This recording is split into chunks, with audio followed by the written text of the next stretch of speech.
Hello friends, কেমন আছো তোমরা সবাই? তো আজ আমি ভীষণ খুশি, যেহেতু আজ নার্সিংহোম থেকে আমার বোনপোকে বাড়ি নিয়ে যাবো তাই। তো এই যে গাড়িটা আমি কোনো মতে একটু সাজিয়ে নিলাম, যেহেতু বোনপোকে নিয়ে যাবো তার জন্য। তো ইচ্ছে তো ছিল আমার অনেক কিছু, কিন্তু মাঝখানে আমার বোনের অবস্থা এমন হয়ে গিয়েছিল, তো আমরা ভাবতে পারিনি যে বোন এবং বোনপোকে বাড়ি নিয়ে যেতে পারবো। তো আল্লাহর রহমতে বোন এবং বোনপোকে সুস্থভাবে বাড়ি নিয়ে যেতে পারছি, এটাই আমাদের কাছে অনেক। তাই আমরা চটপট নার্সিংহোম থেকে বেরিয়ে পড়লাম বাড়ি যাওয়ার জন্য।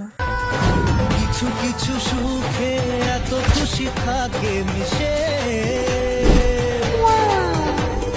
ধরা দেয় অচেনা কাছে সে ভালোবেসে।